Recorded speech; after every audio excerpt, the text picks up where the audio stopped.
baseados no Antigo Testamento, e eu gostaria de falar um pouquinho hoje a respeito de dois livros, um resumo talvez, do livro de Reis e o livro de Crônicas. Aí você fala, poxa, mas parece mais uma aula, sabe? Um negócio assim misturado com mensagem e aula, mas é importante que a gente entenda a história como um todo. É muito ruim quando alguém ignora a história, a sua própria história, a história do seu país, a história da sua igreja. Porque é muito interessante que, para que a gente chegasse aqui, tem uma história por trás disso. E eu não falo só para que você estivesse aqui nessa manhã.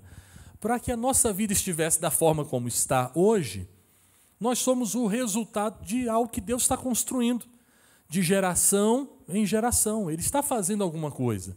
Ele está construindo alguma coisa. A nossa igreja não é por acaso, a igreja do Senhor Jesus. A igreja de Nova Vida aqui em Brasília também não é por acaso, não simplesmente surgiu assim. Tem uma história, né, que vem lá de trás, 1971, com o pastor Valmir Cohen, que foi o primeiro pastor aqui em Brasília, essa igreja que iniciou com o bispo Roberto Macalister. Depois tivemos o pastor Reginaldo durante alguns anos, e todos esses anos depois, com o bispo Antônio Costa, à frente da igreja.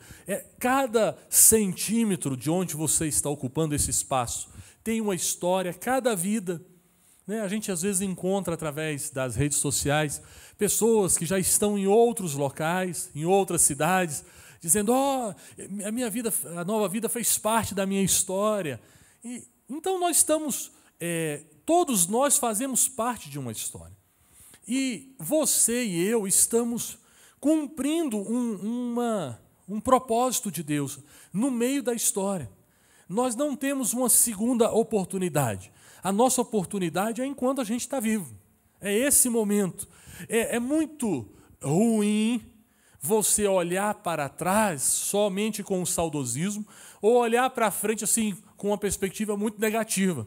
Porque, afinal de contas, nós temos que olhar para trás, aprender com as coisas que passaram, e temos que ter a consciência de que esse momento presente é a nossa oportunidade, e que o futuro vai depender em muito da postura que a gente assume agora. Os nossos filhos, os nossos netos irão colher aquilo que nós estamos semeando, a forma como nós estamos escrevendo a nossa própria história. Eu costumo dizer para os jovens que essa coisa assim, na minha época foi bom e tal, ela serve apenas para te impulsionar, porque esse momento vai ser da forma que você fizer acontecer. A juventude vai ser tão aquecida como ela será se você estiver aquecido com o seu coração, disposto a fazer a vontade de Deus. Toda geração tem um propósito. Todos nós estamos cumprindo parte dessa história. Nós não temos, às vezes, noção exata de como se dará o resultado disso tudo, mas nós fazemos parte disso tudo, dessa forma. O nosso momento é esse. E não dá para a gente ficar procurando ou esperando circunstâncias ideais. Eu vejo muita gente colocando, o pessoal faz meme no Facebook, nas redes sociais, 2020, janeiro, fevereiro, aí faz quarentena, dezembro. Como se esse tempo não serviu para nada. Na verdade, nós não temos opção. Ninguém tem opção. Não, sabe de uma coisa? Eu não vou ter quarentena mais, não. Eu não vou ter mais pandemia esse ano. Não adianta. Por mais que eu quisesse, por mais que você deseje, nós estamos nesse momento. E como é que nós estamos agindo e reagindo nesse momento? Essa é a questão. Como é que está o nosso coração nesse momento da história, independente do que esteja acontecendo lá fora? Por isso que é importante olharmos para a história. E nós vamos hoje olhar um pouquinho para a história do povo de Israel. E essa questão de olhar para dados históricos, a gente tem que ter um certo cuidado, porque a palavra de Deus ela é inspirada, ela é o nosso livro, o nosso manual de fé. No entanto, não é um tratado assim científico, não está numa forma, né, de um artigo científico. O que nós estamos meditando, aprendendo, conversando, é baseado na história que foi nos contada, que está escrita aqui. Mas não é porque deixa de ser algo científico que não seja importante. Durante muito tempo, eu estive fazendo um trabalho de evangelização entre os ciganos, lá em Goiânia, Bela Vista, Goianira, Caldas Novas. E é muito interessante que a tradição cigana, ela não se dá por livros escritos. Ela passa de pai para filho através de uma tradição oral. A maioria não se dedica a aprender a ler ou escrever, apenas alguns meninos, que eles aprendem a escrever, a ler, vão até a 4ª, 5ª série. Só que é interessante que, mesmo indo em comunidades diferentes, a tradição é passada com tanta fidelidade que eles falam as mesmas coisas. Você vai para uma comunidade, conversa com o pessoal, eles começam a falar da história deles. Aí você vai numa outra comunidade, mais distante, e eles estão contando praticamente a mesma história. Então, há um valor na tradição que se passa de forma em que as histórias são contadas, a tradição oral. E o livro de Reis e Crônicas é justamente isso. É uma expressão, foi escrito para que a gente tivesse noção do que aconteceu nesse período da história do povo de Deus. E esses livros estão na Escritura porque tem um propósito para nós. Porque se não tivesse, não precisava deles ali. Há um sentido da gente ficar olhando a história do povo de Israel. É claro que às vezes alguém pode questionar e dizer, mas não existe prova arqueológica, por exemplo, de Abraão. Não existe nenhuma casa, uma pedra, não existe um documento certificando o nascimento de Abraão. Não tem como. Mas a palavra de Deus coloca a sua história e nós entendemos, pelo fato dela ter chegado até hoje, que é verdadeira. Primeiro, porque cremos na palavra de Deus. E depois, porque há um peso muito grande sobre a tradição oral, que é importantíssimo. Tanto é que vão passando os anos, os equipamentos vão ficando mais modernos e eles vão comprovando as Escrituras Sagradas.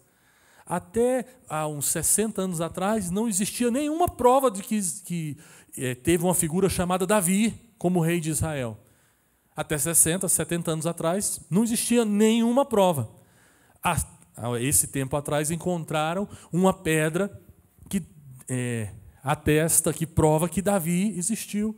Há uns 50 anos atrás, encontraram a cidade onde Davi viveu.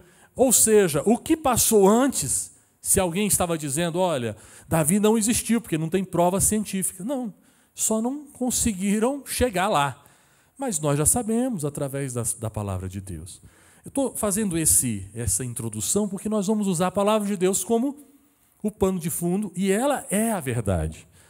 Então, nós podemos ficar tranquilos com respeito a essa história. É muito interessante a história do povo de Deus, que ela usa a forma como ela é colocada, ela tem a ver com causa e consequência. Se o rei, se o povo de Deus fazia aquilo que agradava a Deus, a consequência era que o povo ia bem. Quando o povo se desviava de Deus, Deus dava oportunidades e a coisa ia acontecendo. Mas se as pessoas não se arrependessem, a coisa ia de mal a pior. Esse é basicamente o resumo da história do povo de Deus. Mas eu falei algumas semanas atrás que é muito interessante uma coisa. O livro de Reis e Crônicas não é basicamente marcado pela vida dos reis, pela história dos reis, mas sim pela palavra dos profetas. É muito interessante que o que fazia mais efeito, o que dava mais sentido, era a posição, a postura dos profetas de Deus. Tanto é que eu acho que algumas semanas atrás eu perguntei quantos aqui sabem 3 nomes de reis de Israel, mais 3 reis de Judá. A gente fica aqui, tá, mas se eu perguntar para você, me diga nomes de profetas, você vai dizer pelo menos uns 8. Amém? Aí você fala, o João, Francisco, Pedro, Bartolomeu, né? Mas a gente sabe mais, porque eles marcaram esse período da história. A primeira pergunta que eu faço para nós, antes de entrarmos, é como é que as nossas posturas estão influenciando o momento que nós estamos vivendo? Existe uma frase que ela parece que é meio dolorida de se ouvir.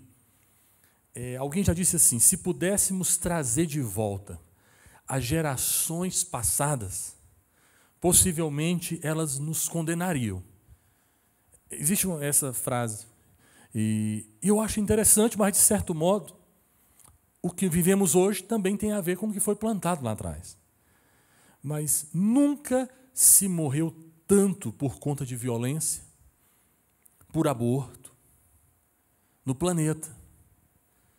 Nunca tivemos tantos casos de violência contra crianças. Eu não vou falar o nome, porque vai ser transmitido, tem alguns nomes, não pode falar no YouTube. Então, essas coisas estão acontecendo e estão aumentando. Fazem parte do nosso momento de vida. Óbvio que nenhum de nós aqui é o Messias da geração. Somos os salvadores da pátria.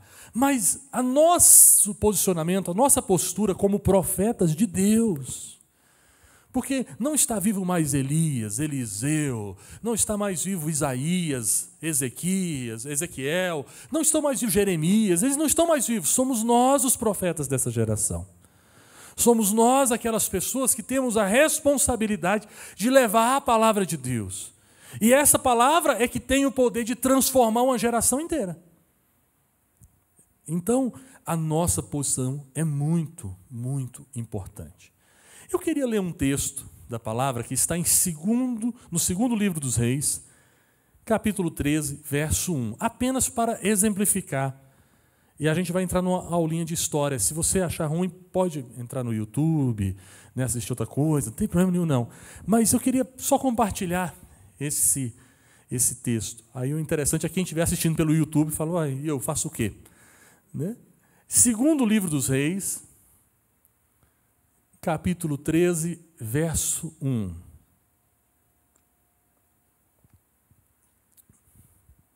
Não, você não precisa decorar esses nomes, não vai cair na prova. Você não vai chegar na porta do céu e Deus vai te perguntar para você quem foi Jeoacás. Mas é importante só para você entender esse momento. E eu vou partir do pressuposto bem do início, depois a gente vai indo um pouquinho para frente.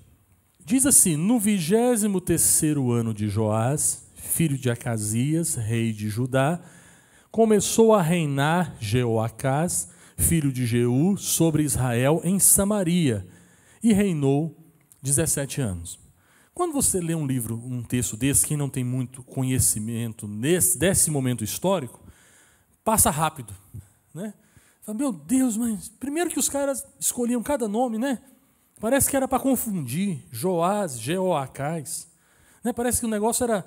E quantos reis tem aqui?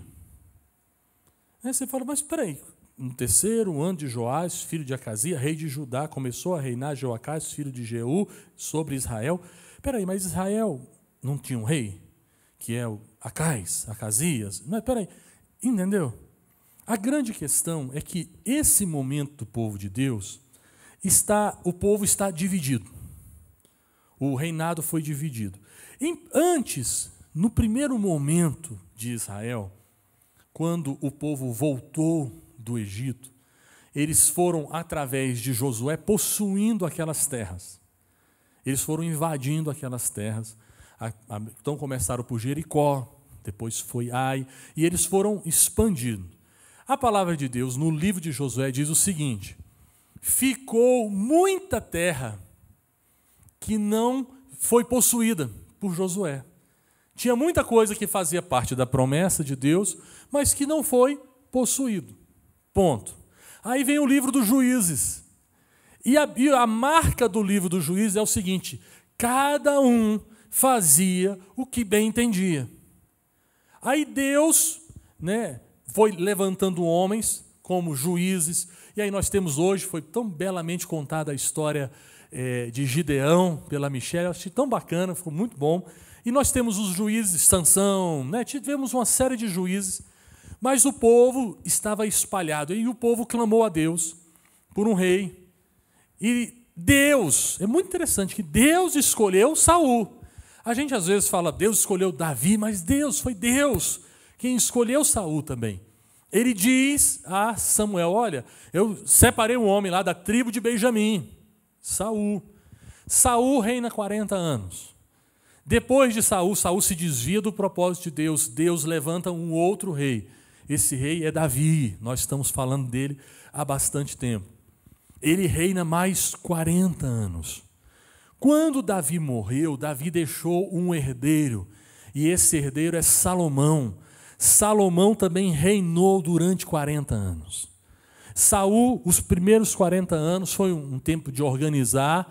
Na época de Davi, começou a expansão através da guerra. Davi era um guerreiro, juntamente com Joabe e aquela turma dele. Gente, dá gosto de ler. Se você começar a ler a partir do capítulo 19 de Reis, é legal demais. Os Vingadores ficam lá embaixo. Eu acho, porque os Vingadores têm poder, tem aqueles negócios, tem fogo saindo pelos olhos. Esses homens eram homens como a gente, mas eram capacitados por Espírito Santo, venciam gigantes, resolviam o problema. Esse período ali de Davi foi um período de expansão. Mas a maior expansão do reino de Israel se deu justamente no reinado de Salomão. Salomão não era um guerreiro, mas Salomão era alguém que fazia os seus negócios, as suas alianças. Então foi o maior período de expansão. Se der para colocar, eu não sei se é possível colocar aqui, eu coloquei um slidezinho, uma fotinho, uma antiga, quase da época lá. Dá para colocar, Michele? Ok, maravilha, olha aí que bom. Eu não sei se está aparecendo, de repente está aqui, não está ali. Está aparecendo? Não, ótimo. Então, o maior período de expansão apareceu. Foi o período, é esse aí, ó, o reinado de Salomão, tem o azulzinho ali, que é o de Davi, e aquele laranjadinho ali foi conquistado na época de Salomão. Então, reinado de Saul é aquele vermelhinho, dá para você ver a expansão aqui, ó, no reinado de Davi, e depois acrescentou aquela parte norte ali, no reinado de Salomão. Quando Salomão morreu, Israel estava assim. Tinha relativamente um tamanho bastante importante. O problema foi que Salomão, apesar da sua sabedoria, nós vamos falar um pouquinho sobre isso, nós vamos voltar e falar sobre o livro de Provérbios, mas apesar da sabedoria de Salomão, Salomão terminou muito mal a sua história. Alguém já disse o seguinte, que Salomão teve 3 momentos. O primeiro momento foi o momento da sua juventude, do seu início do seu reinado, muito jóia, pedindo sabedoria a Deus, mas houve um tempo em que ele se corrompeu, seu coração se corrompeu. E diz a palavra muito claramente assim, que as mulheres dele corromperam o coração. Não quer dizer que a culpa foi das mulheres, entendeu? O coração se corrompeu, foi dele. Mas ele se deixou influenciar. Por quê? Para manter paz, em vez de ele confiar que Deus daria paz a ele, porque Deus tinha prometido que daria paz a ele em todos os lados. Mas ele começou a fazer alianças. E a forma de tratar nessas alianças era o seguinte, ele se casava com a filha do outro povo para ter uma aliança. E aí foi enchendo. E essas mulheres foram trazendo para Israel culto a Baal, a outros deuses, a Moloque. Foram trazendo. E Salomão foi deixando. E o seu coração foi se corrompendo. Alguns dizem que o Eclesiastes deve ter sido escrito no final da vida de Salomão. E você vê que é um livro melancólico. É de alguém que teve lá no ápice, mas caiu e está vivendo um momento de melancolia. E quando ele está próximo a morrer, Deus aparece a Salomão e diz, olha, seu coração se corrompeu, você fez o que era mal, você permitiu que o seu coração se corrompesse, e por causa disso, o reino vai ser dividido.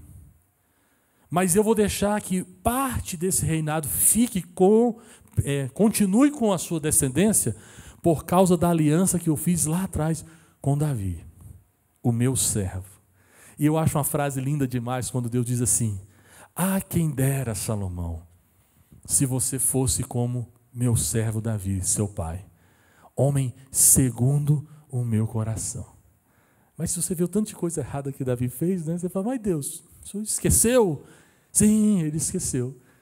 Então, o segundo o seu coração tem a ver com o propósito de Deus que estava no coração de Davi e com a sua submissão a essa vontade. Quando Salomão morreu, eu não vou falar o nome de todos os reis de Israel, pode ficar tranquilo, porque senão ficaria muito chato. E eu teria que ler também. O seu filho, quem vai reinar, quem vai assumir o reinado, aquela coisa toda, é Roboão. Roboão é jovem. Quando ele assumiu, teve eleição, urna eletrônica, aquela coisa toda, gente colocando a digital, foi um negócio muito legal. A apuração feita rapidamente. Na monarquia é muito fácil, né? Só esse aqui, acabou. O cidadão assumiu. Só que estava tendo muito protesto. O pessoal no Facebook, colocando hashtag fora Roboão, subindo, trend tops, 3 milhões, 4 milhões, 5 milhões no Twitter. Aí ele reuniu o pessoal e falou, gente, o que está acontecendo? Por que o povo está tão revoltado?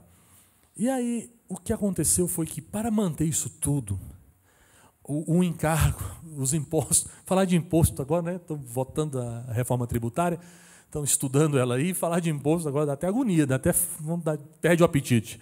Mas CPMF, IOF, imposto sobre, olha, ICMS, tudo alto demais. Acabou com a gasolina para abastecer, o cara pagava um valor, 40% ia para o governo. Olha que coisa na época de Roboão, que loucura. Ainda bem que foi na época de Roboão. Impostos muito altos para que fosse mantido toda essa estrutura.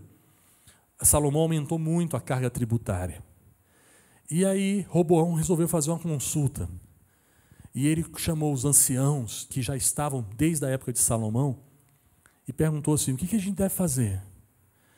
Os anciãos, eles falaram, olha, Roboão, o negócio está pesado, a crise está difícil, está muito difícil, a gente trabalha 6 meses do ano só para manter o governo. Parece que nós estamos no Brasil, né? Esse foi um comentário que eles fizeram lá naquela época. Está muito pesado, está muito pesado. Faz o seguinte, diminui um pouco a carga sobre o povo, alivia os ombros do povo, porque você ainda não tem o poder nas mãos, não. Você foi eleito aí, ganhou, mas a coisa você tem que fazer uma aliança. Esse foi o conselho dos anciãos. Roboão tinha uns amigos dele, sabe, o pessoal do Facebook, do grupo dele, grupo do WhatsApp dos meninos, da zoação. Mandou uma mensagem lá, falou, gente, e aí? O trem está difícil, o pessoal falou, rapaz, se você não se impuser, se você não for forte, esse povo vai mandar em você não vai ser rei de nada, não. Olha que loucura. E aí, Roboão marcou uma reunião, uma entrevista coletiva, chamou o Rede Globo, o horário, todo mundo filmando. Ele falou, gente, é o seguinte, meu pai foi bonzinho demais com vocês. Então é o seguinte, a partir de agora, se meu pai batia com chicote, eu vou bater com vocês, é com escorpião. Olha o caboclo, querendo mostrar força. Vocês vão ter que... Agora era 6 meses, são 8 meses de trabalho pagando imposto para manter o país. E quem não quiser, pode ir embora, vai para a forca, para a guilhotina, podia fazer o que quisesse. Quando ele fala isso, tem um cidadão assistindo. O cara está ligado lá na Rede Globo. Globo não, né? Está no SBT. Olha eu fazendo propaganda do SBT. Está lá numa televisão diferente, lá da época deles. Está assistindo. E o nome desse cidadão era Jeroboão. Roboão é o que está falando, Jeroboão é esse rapaz. Quem era Jeroboão? Jeroboão é um cara que tinha sido expulso por Salomão. Ele estava vivendo no Egito. E aí ele vê que o povo não levou a sério, assim, não viu com bons olhos o pronunciamento de Roboão. E o que ele faz? Ele dá um golpe. Né? Ele juntou com mais 11 pessoas lá, nada a ver, juntou com mais um grupo lá. e separou o país, dividiu o país. E o interessante é que 10 das 12 tribos de Israel foram e ficaram com Jeroboão. 10. Somente 2 tribos ficaram com Roboão. Eu acho que eu também coloquei esse mapazinho da divisão das tribos lá. Não precisa decorar, não. Esse aí já decoraram, né? É esse aí que vai cair na prova, lá no céu. Olha aí, essas aí são as tribos. Eu acho que tem um outro. Essas são as 12 tribos, né? Essas aqui de baixo, né? Essa aqui de baixo ali, ó. Judá. Está vendo um Benjamim? Dá para ver aí atrás? Um verdinho ali no meio? Essas tribos ficaram com Roboão e o restante todo ficou com Jeroboão. O reino foi dividido. A partir daí, nós vamos ter na Bíblia sempre 2 reinos. O reino de Israel e o reino de Judá. Tem a divisão, Michele? Não. Tem aqui, ó, dizendo aí, as tribos que ficaram com as tribos de Israel, essa aí está ótima. E as tribos que ficaram com Benjamim. Coitado de Simeão, que está no lugar errado, né? Eu acho que está no lugar errado ali. Mas essas tribos ficaram com Jeroboão. Jeroboão era um cara muito estrategista, ele não era bobo, não. Ele pensou o seguinte: o que une esse povo ainda é o culto. E esse povo vai precisar sair de onde está. Então o cidadão que estava lá morando lá em cima, lá na tribo de Asser, ele tinha que descer até Judá, porque Jerusalém ficava aqui, em Judá. O templo estava ali. E apesar deles terem se separado, eles continuavam, né, adorando a Deus. O povo ainda continuava. Então, tinha todos aqueles rituais, tinha a Páscoa, tinha a festa das colheitas. E esse momento congregava todo mundo em Jerusalém. Jeroboão falou: então, é um problema sério.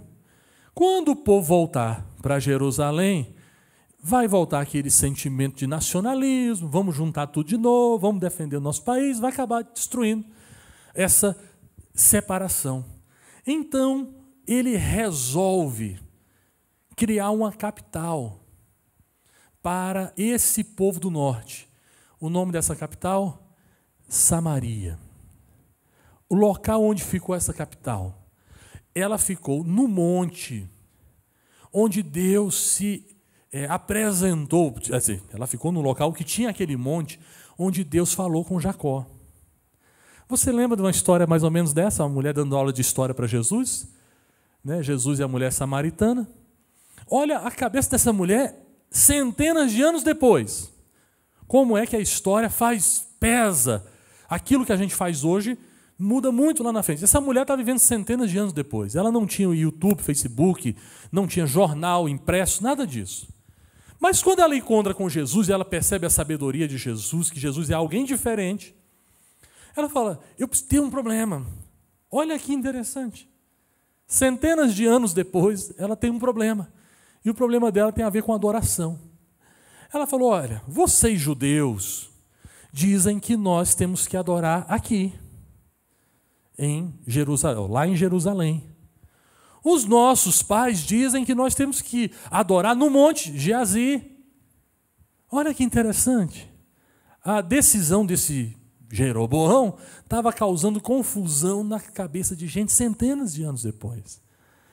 E aí Jesus traz uma resposta maravilhosa. Ele diz assim: não é nem aqui, nem lá, mas os verdadeiros adoradores adoram o Pai, em espírito e em verdade. Porque essa confusão tinha ficado. Aí eu quero fazer um parênteses, está fora do esboço.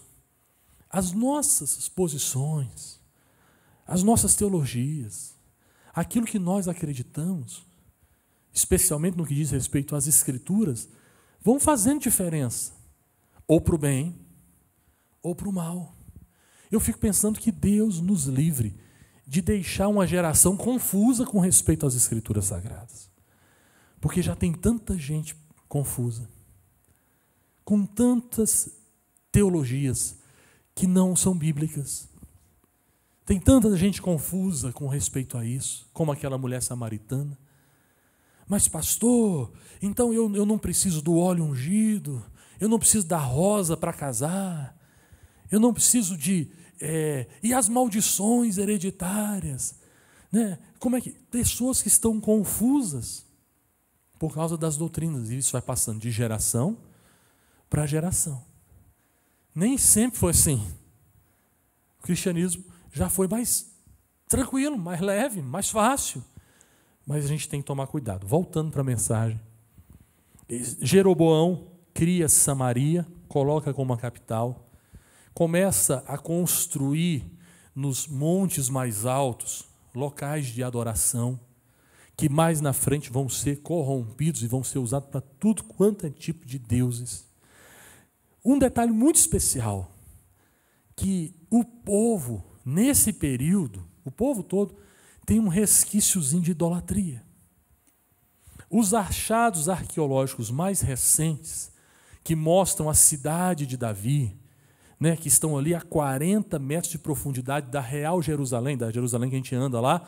Então, a 40 metros de profundidade é o período, na época ali de Davi, mais ou menos, que eles vão escavando ali. Aquela cidade já foi construída e reconstruída, né, dezenas de vezes. E quando eles encontraram essa parte, começaram a confrontar o período histórico, era muito comum encontrar nas casas dos judeus, na casa do povo de Deus, ídolos do lar. Nesse período, o coração do povo está corrompido, está quebrado. Então, Deus começa a trabalhar através dos seus profetas. O reino de Judá e o reino de Israel, esse é o nome que vai ser usado no livro dos reis. Então, quando fala assim, cidadão, então vamos ler o texto aqui, no 23º ano de Joás. Quem é Joás? Filho de Acasias. Onde ele está reinando? Em Judá. Quer dizer que o trono dele ficava lá em Jerusalém. Então está falando desse cidadão, mas só que para o autor deixar bem claro o momento histórico, ele vai falar dos dois reis. Então ele diz assim, no 23º ano de Joás, filho de Acasias, rei de Judá, aí ele dá uma vírgula. Começou a reinar quem? Jeoacás, filho de Jeú, sobre Israel. Não é mais sobre Judá. Onde? Em Samaria. E esse cidadão reinou 17 anos. Pronto, nós vimos os dois reinados aqui. Judá, Jerusalém, Samaria é a capital de Israel. Esse foi o nome. E aí, como é que é o livro dos reis? O livro dos reis é dividido nessa alternância de reis.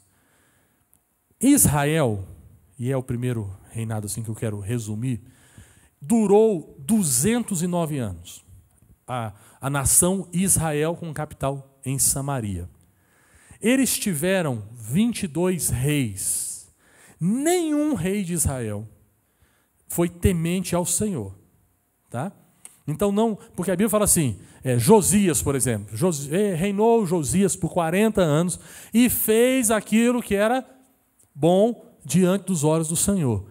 Isso só aconteceu no reino do sul, no reino de Judá. Em Israel não teve um rei sequer temente a Deus. Ok? Então, eles ficaram 209 anos ali. E os profetas eram levantados, profetizavam, muitos foram mortos. Olha, tem alguns profetas que são fantásticos, homens maravilhosos, assim, usados por Deus, pessoas como a gente, mas gente com intrepidez, que profetizavam para os reis de Israel. Um bom exemplo deles é Elias. Elias foi levantado e na época de Elias, quem reinava? Acabe, casado com Jezabel. Olha que casal difícil. A gente não sabe quem é pior dos dois. Acabe. E quem reinava lá no reinado do sul, na época de Acabe? Você lembra? É um cidadão chamado Josafá. Josafá reinava sobre ali o sul. E Josafá era um menino temente a Deus. Pensa num menino bacana, gente boa, convertido, temente a Deus, mas é meio vacilão. Complicado, Josafá. Por quê? Josafá casou, sabe com a filha de quem? Você é capaz de falar quem foi a filha? Ele casou com a filha de Acabe para fazer uma aliança, porque de vez em quando tinha guerra entre o povo de Israel e o povo de Judá. O Josafá, homem de Deus, da nova vida da época, gente crente mesmo, tocava no louvor, era uma benção aquele menino. Mas a cabecinha dele foi lá e casou, porque pensou assim, não, eu vou fazer aliança com Acabe. Com Acabe. Só um exemplozinho dessa aliança, um dia eu vou pregar só sobre Josafá, mas só um spoilerzinho, rapidinho, eu sei que você não está nem interessado, mas eu estou empolgado para falar. Teve uma aliança numa guerra, em que os dois foram, que veio um povo contra Israel. Um povo se levantou contra o Reino do Norte. Josafá está em casa, tranquilo, assistindo Netflix. O pessoal ligou para ele, Acabe ligou para ele, rapaz, é o seguinte, o trem está apertando aqui para mim, eu queria que você fosse junto comigo na batalha.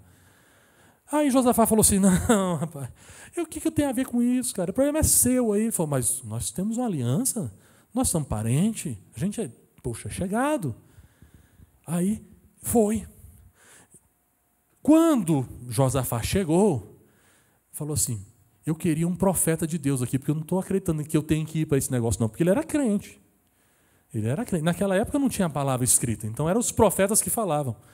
Aí chamaram um profeta, se não me engano é Acasias, o nome dele. Chamou um profeta, o profeta mais zoeira que você vai conhecer no planeta Terra. Sério mesmo, depois não vamos chegar nessa história. O profeta chegou, todo tranquilão. Aí Acabe falou assim, pelo amor de Deus, não traz esse cara não. Esse cara só profetiza as coisas ruins para o meu lado. Pelo amor, Josafá, aí não. Mas ele é um profeta de Deus. Aí chegou lá o profeta, acho que é Acasias, ele chegou e falou assim, tem uma palavra de Deus.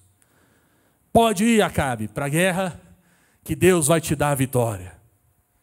Acabe já conhecia o cara. Aí o cara ficou olhando para ele e falou assim, certeza? Aí ele, só que não, né? Ele era zoeira. Porque Acabe falou assim, não é possível que esse cara vai falar uma coisa boa para mim. E ele falou assim, só que não. Aí Acabe falou, viu, não falei? Não falei que esse cara sempre profetiza o que é errado, o que é mal para mim? Aí o profeta falou assim, deixa eu falar, Deus está falando o seguinte, traz um tangedor. Aí trouxe lá o Lucas. O Lucas começou a tocar, a presença de Deus encheu o lugar. Ele falou o seguinte, se Deus existe, você não volta dessa guerra, Acabe. Você morre nela. Acabe falou assim, então beleza, se eu morrer, gente, mata esse cara na prisão. Olha que coisa. Prenderam Acasias, foram para a guerra. Acabe falou assim, o trem apertou para mim.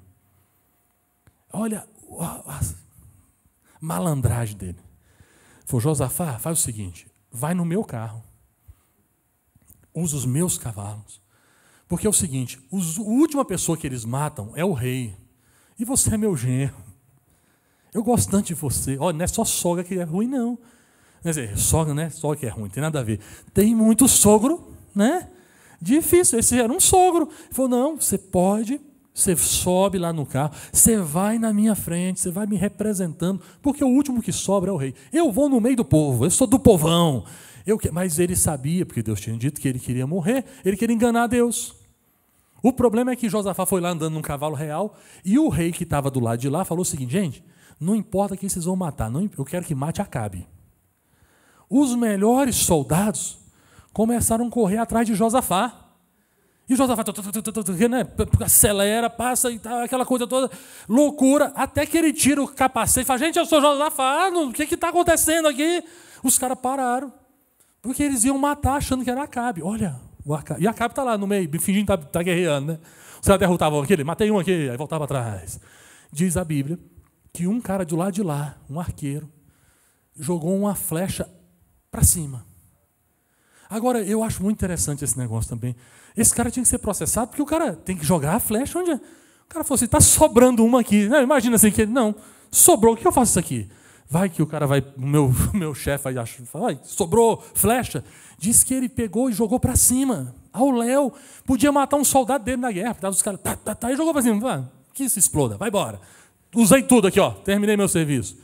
diz que essa flecha que foi lançada ao acaso, ela entrou entre o capacete e a armadura de Acabe, que estava fingindo de soldado. Ela entrou aqui e ele morreu no campo de batalha, conforme a palavra de Deus lá. Josafá, rei de Judá. Acabe, rei de Israel. Esse período teve essa... Só que do lado do norte não tinha um que fosse temente a Deus. Em 722 a.C., você não precisa decorar essa data, só declara que foi antes de Cristo, aconteceu a invasão do reino do norte pelo povo assírio. Eles invadiram o reino do norte e destruíram esse reinado. Levaram cativos todos os seus reis. Quer dizer, todo o povo e o rei. O que aconteceu foi, quando o povo foi para a Síria, eles se corromperam. Eles se perderam, se tornaram tão idólatras como os sírios, se esqueceram de Deus. E quando, lá, muitos anos depois, quando eles voltaram, voltou um grupinho. Mas o povo de Judá não aceitou. Então, esse grupinho que voltou, eles receberam um apelido que era pejorativo, negativo. Eles foram chamados de samaritanos. Por que eles colocaram esse apelido neles?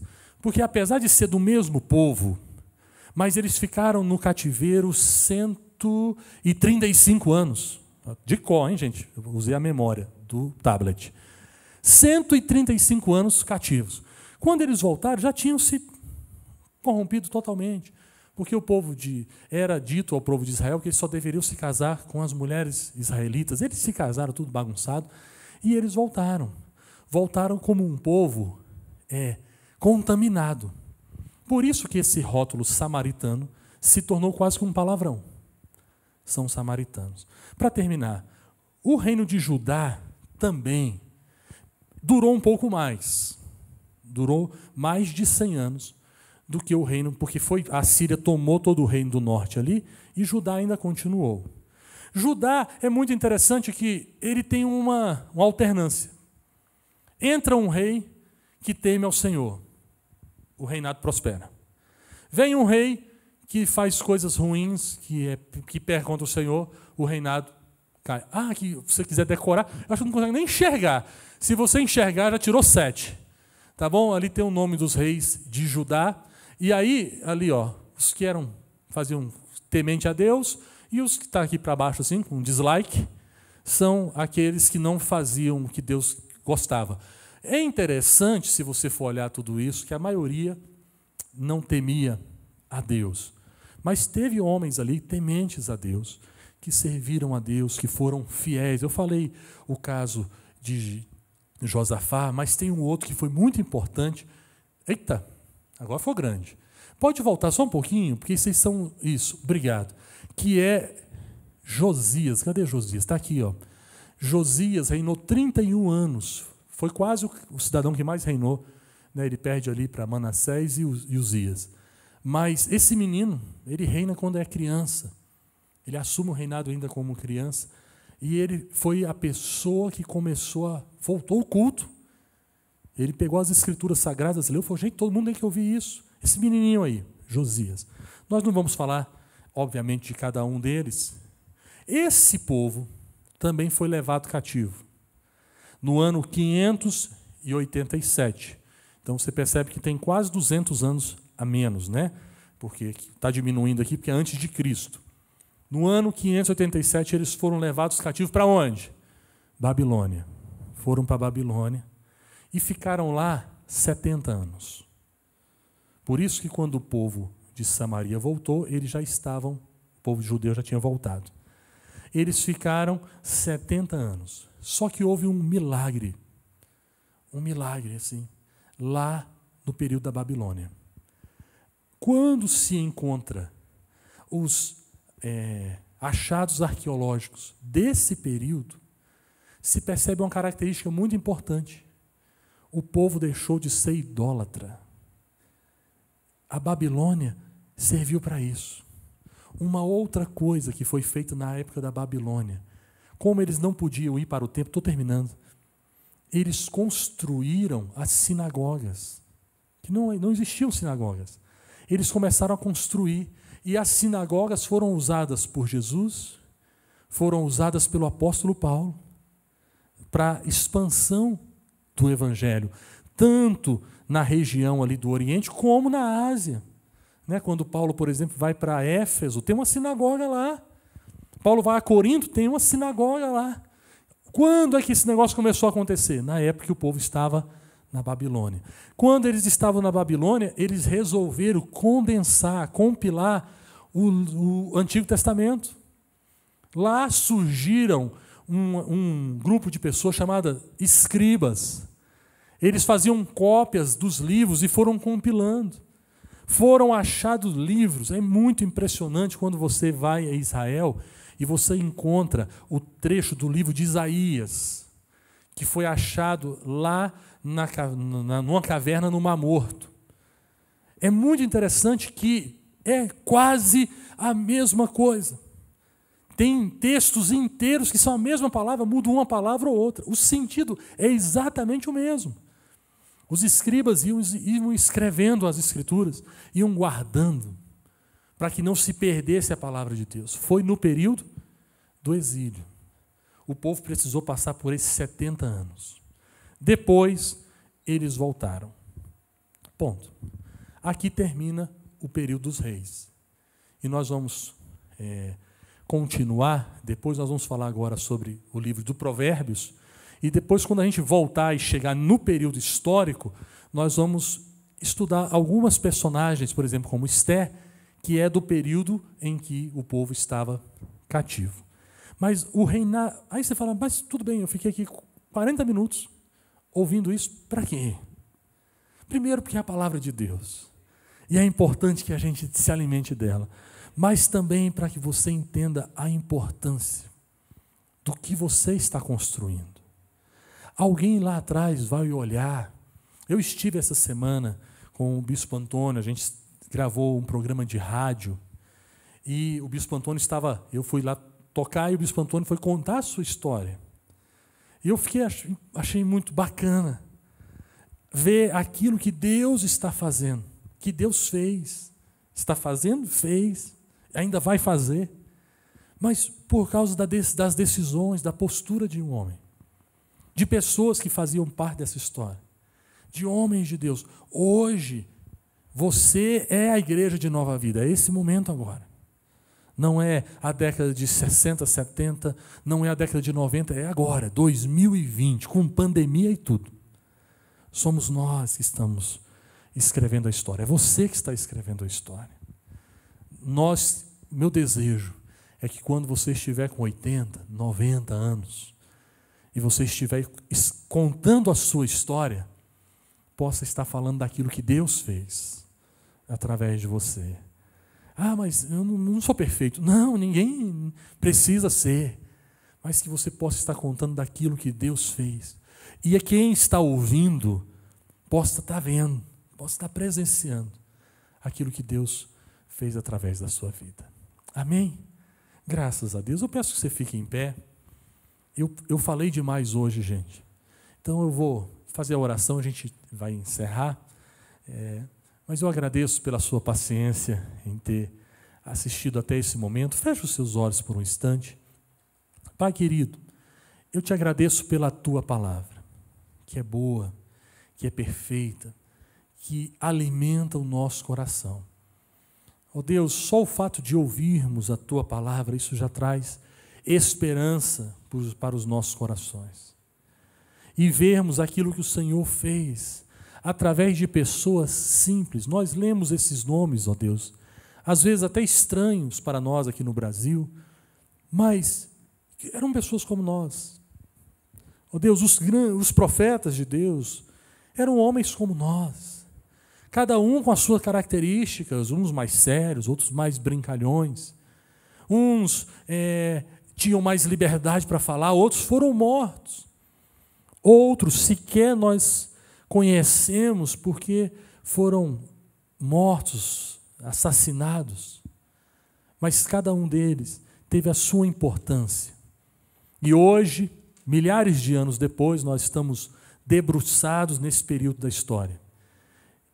E podemos ver que o que fez diferença não foi a capacidade do homem em si, não foi o nascimento dele, não foi o fato dele ter ou não recurso. Muitos profetas não tinham nem onde cair, eram homens simples, pobres, homens do povo.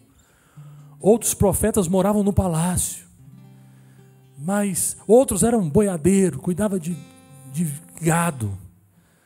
Mas eles fizeram a diferença, porque o Senhor os usou. E não importa nosso nascimento, não importa as nossas capacidades em si. O mais relevante, o mais importante, é que o Senhor nos escolheu. O Senhor nos levantou como seus profetas para essa geração. O Senhor tem colocado em nós, ó Pai, no coração de cada um de nós, o teu desejo, o teu propósito para essa geração. Nos ajude, Senhor. Nos ajude. Quando alguém estiver lá na frente, olhando para trás, possa glorificar o teu nome, Senhor, por aquilo que o Senhor fez em nós e por aquilo que o Senhor fez e fará através de nós. Aqui estão, ó Pai, uma geração intermediária, até por conta do decreto, né, que proíbe tanto as crianças como também as pessoas mais idosas. Ó Pai, aqui presencialmente estamos com pessoas de meia idade. Teoricamente, nós temos um caminho pela frente. Não nos deixe, ó Pai, que nós não nos percamos nos nossos próprios pecados, delitos, que não nos percamos, ó Pai, como foi com Salomão, por causa do coração corrompido por questões internas e externas.